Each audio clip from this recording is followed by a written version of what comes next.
నాకు యా తెలీదు. చూస్తాను మీ వీడియోస్. ఇప్పుడు ఒక సందర్భం వచ్చింది కాబట్టి మాట్లాడదాం అనుకుంటున్నా. మీరు చాలా హాస్టల్స్ విజిట్ చేశారు. నేను న్యూస్లో చూశాను అండ్ ఇన్స్టాగ్రామ్లో కూడా స్క్రోల్ చేస్తుంటే చాలా వీడియోస్ వచ్చాయి మీవి. మీరు వెళ్ళి అక్కడ ప్రశ్నిస్తున్న టైంలో మీ వాయిస్ బేస్ కానీ, అంటే ఇప్పుడు మిమ్మల్ని నేను చూస్తున్నది వేరు, చాలా ప్లెజెంట్గా నా ముందు కూర్చున్నారు. ఏంటి ఇక్కడ ఇలా ఎందుకు ఉంది, ఇక్కడ ఎలా ఉంది అని చెప్పి మీరు ప్రశ్నించిన విధానం చాలా బాగా అనిపించింది నాకు మాత్రం. సో అమ్మాయిలు ఎలాంటి ఇష్యూస్ ఫేస్ చేస్తున్నారు అసలు హాస్టల్స్లో? మీకు ఆ లైవ్లో చూస్తున్నప్పుడు ఏమనిపించింది మ్యామ్? అక్కడ నేను ఒక ఉమెన్ కమిషన్ చైర్పర్సన్గా కాదు, ఒక మదర్ ఇన్స్టింక్ట్ అనేది నాలో వస్తుంది.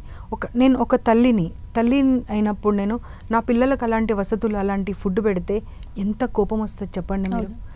ప్రతి దాంట్లో వెంట్రుకలు, లేకపోతే రబ్బర్, లేకపోతే చెడిపోయినటువంటి వస్తువులు. అంటే మీరు ఒక బిజినెస్గా తీసుకుందాము అని తప్పించి అమ్మాయిల లైఫ్తో మీకు అవసరం లేదా? ఆ ఉన్న 2 ఇయర్స్లో పిల్లలకి నరకం కనిపిస్తుందండి. పీసీఓడి ప్రాబ్లం లేని ఒక్క అమ్మాయి ఉండదు హాస్టల్కి వెళ్ళిన తర్వాత. ఎందుకు?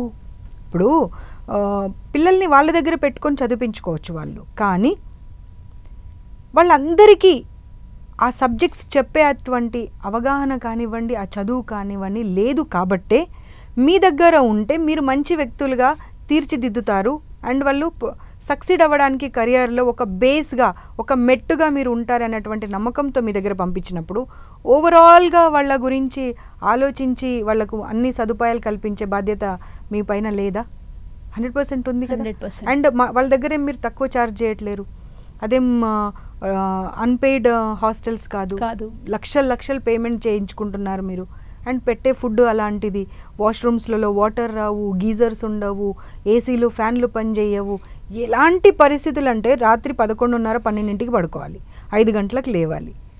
పిల్లలు మొన్న గణేష్ చతుర్థికి హాలిడే ఇవ్వలేదు.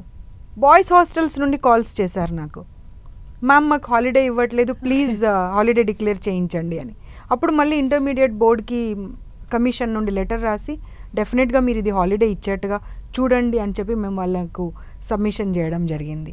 సో ఇలా హాస్టల్కి పంపించినటువంటి అమ్మాయిలు సేఫ్గా ఉండగలిగినప్పుడు 10th క్లాస్ నుండి డిగ్రీ మధ్యలో వచ్చేటువంటి ఏజ్, ఆ అడోలసెంట్ ఏజ్ అయితే ఉందో అది చాలా ఇంపార్టెంట్ అండి, చాలా ముఖ్యం.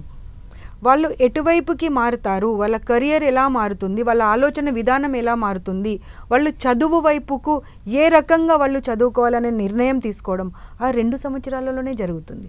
ఆ 2 సంవత్సరాలే మీరు ఒక తల్లిలాగా, ఒక తండ్రిలాగా, ఒక గురువులాగా బాధ్యత తీసుకోకపోతే మరి మీ దగ్గర పెట్టడానికి అర్థం ఏంటి? మీరు ఆ ఇన్స్టిట్యూట్స్ నడిపించడానికి అర్థం ఏంటి? ఇంకా మరి ఇంకొకటి ఏంటంటే మ్యామ్, ఇప్పుడు ఉమెన్ ఉన్న హాస్టల్లో వర్క్ కోసం మగవాళ్ళని కూడా పెడుతున్నారు.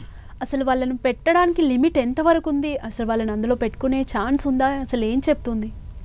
అంటే కొన్ని పనులు ఆడవాళ్ళు చేయలేనివి మగవాళ్ళు పెట్టుకుంటారు, మనం దాన్ని తప్పుపట్టడానికి లేదు. కానీ వాళ్ళు ఏ టైమింగ్స్లలో రావాలి, మళ్ళీ ఏ టైమింగ్స్లలో వెళ్ళిపోవాలి అనేది ఒకటి చూడాల్సినటువంటి బాధ్యత అక్కడ ప్రిన్సిపల్ ఉన్నారా, డీన్ ఉన్నారా, ఎవరు ఉన్నారో వాళ్ళు చూడాలి. ఇప్పుడు మొన్న లాస్ట్ ఒక హాస్టల్కి వెళ్తే వాచ్మెన్ అనేవాడు కానివ్వండి, ఆ వాటర్ సప్లై చేసేవాడు కానివ్వండి, ఏ టైంలో పడితే ఆ టైంలో 10:30కి 11 o'clock కూడా వచ్చేస్తున్నారంట. ఓకే. పిల్లలు నన్ను పట్టుకొని ఏడ్చేశారు. ఏంటంటే వాచ్మెన్ ఒకరోజు 2 తాగేసి వచ్చి పడుకున్నారంట రూమ్లో, అస్తవ్యస్తంగా, బట్టలు కూడా అస్తవ్యస్తంగా ఉన్నాయంట. సో అలాంటి పరిస్థితులలో మీరు హాస్టల్ రన్ చేస్తున్నారంటే you should question your self. మిమ్మల్ని మీరు ప్రశ్నించుకోండి.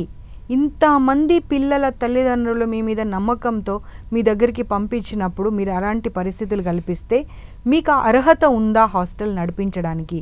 ఒక విద్యావేత్త అనడానికి మీకు అర్హత ఉందా అనేటువంటిది ఎవరికి వాళ్ళు ప్రశ్నించుకునే అవసరం ఉన్నదండి.